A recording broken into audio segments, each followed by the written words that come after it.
معاشی طور پر پاکستان یقیناً میں یہ تو الحمدللہ کہہ سکتا ہوں کہ جو ایک دیوالیہ پن کا ایک خوف تھا جو پچھلے دور سے چلا آ رہا تھا، وہ الحمدللہ وہ تو میں سمجھتا ہوں کہ ختم ہو چکا. لیکن آئی ایم ایف کے ساتھ معاہدہ کرنے میں ایسی شرائط ہمیں تسلیم کرنی پڑ رہی ہیں جس کا یقیناً عام آدمی کو اس کا بوجھ پڑا ہے اور پڑے گا. مگر اس سے بڑھ کر جو سب سے اہم بات وہ یہ ہے کہ آئی ایم ایف سے جو شرائط پچھلی حکومت نے طے کی اور معاہدہ کیا، اس سے وہ پیچھے ہٹ گئے. یہ بات اب اچھی طرح جانتے ہیں کہ اس کی کیا وجوہات تھیں.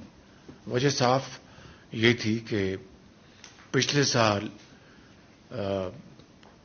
جنوری فروری میں اس حکومت کو اندازہ ہوا کہ شاید ایک آئینی طریقے سے ایک موو بن رہی ہے جس سے کہ ان کی جگہ ایک نئی حکومت آ سکتی ہے.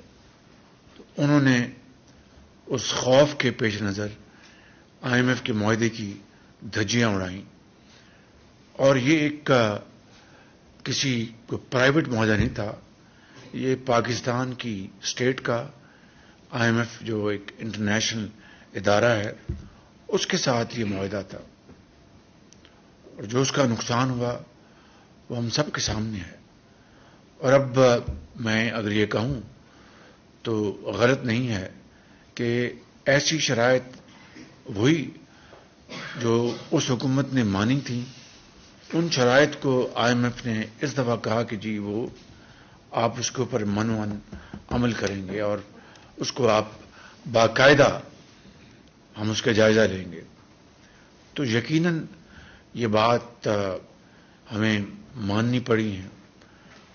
اور اب معاہدہ اسٹاف لیول پر مجھے امید ہے کہ انشاءاللہ وہ جلد ہو جائے گا اور پھر وہ بورڈ کے پاس جائے گا.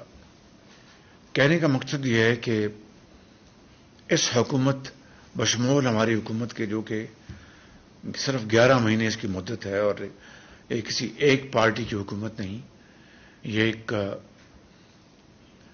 12-13 پارٹیز کی یہ حکومت ہے.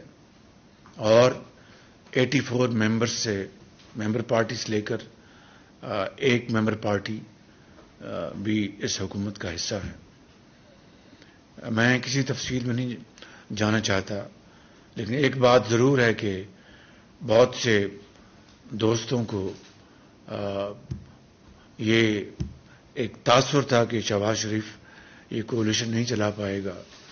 لیکن اس کو چلانے کے لیے یہ کوئی میرا کریڈٹ نہیں ہے، ساری کولیشن گورنمنٹ کے جو زعماء ہیں انہوں نے پوری طرح مثبت کردار ادا کیا. اور یہی وجہ ہے کہ تاریخ میں پہلی کولیشن گورنمنٹ جو ہے وہ اب تک اور ان حالات میں وہ یکجاں دو کالے پر آگے ہم بڑھ رہے ہیں.